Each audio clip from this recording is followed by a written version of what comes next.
Surat railway train ઉથલાવવાનો મામલો સામે આવ્યો, તેને લઈને સમાચાર સામે આવી રહ્યા છે। સુરતમાં રેલવે ટ્રેન ઉથલાવવાનો મામલો પ્રકાશમાં આવ્યો, ત્યારે એવોર્ડ અને પ્રમોશન માટે આ સમગ્ર કાવતરું ઘડાયું હોવાનો ખુલાસો થયો છે। ત્રણેય આરોપી રેલવેના કર્મચારી જ નીકળ્યા તેવો ઘટસ્ફોટ થયો છે। ત્યારે રેલવે ઉથલાવવા મામલે 3ની ધરપકડ કરવામાં આવી છે। તો ત્રણેય આરોપી રેલવેના કર્મચારી જ નીકળ્યા છે।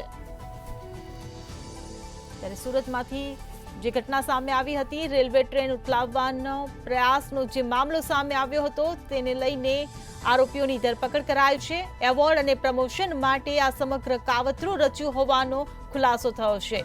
ત્યારે ત્રણેય આરોપી બીજું કોઈ નહીં પરંતુ રેલવેના જ કર્મચારી નીકળ્યા હોવાનો ઘટસ્ફોટ થયો છે। રેલવે ઉથલાવવા મામલે 3ની ધરપકડ કરવામાં આવી છે। ત્યારે આ ત્રણેય આરોપી રેલવેના જ કર્મચારી નીકળ્યા છે। તો સુરતથી આ સમાચાર સામે આવી રહ્યા છે। રેલવે ટ્રેન ઉથલાવવાના પ્રયાસ મામલે 3ની ધરપકડ કરવામાં આવી છે। એવોર્ડ અને પ્રમોશન માટે આ સમગ્ર કાવતરું રચ્યું હોવાનો ખુલાસો થયો છે। ત્યારે ત્રણેય આરોપી રેલવેના જ કર્મચારી નીકળ્યા હોવાનું સામે આવ્યું છે। ત્યારે રેલવે ઉથલાવવા મામલે આ ત્રણેય આરોપીઓની ધરપકડ કરી લેવામાં આવી છે।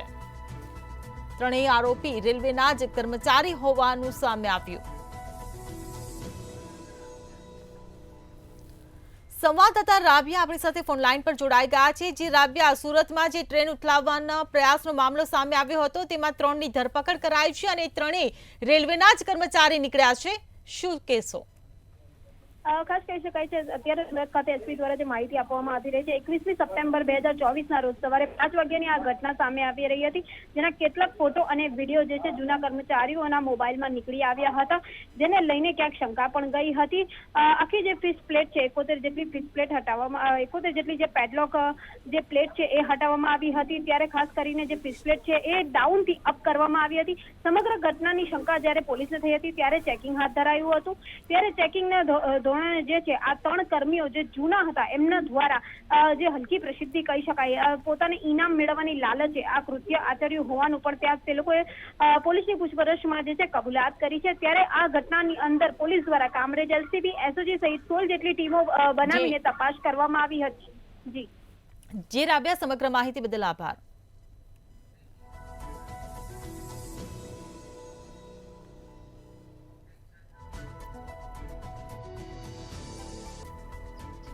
સરકાર તરફથી લઘુત્તમ વેતન આપવામાં આવતું નથી તેવું બહેનોનું કહેવું છે।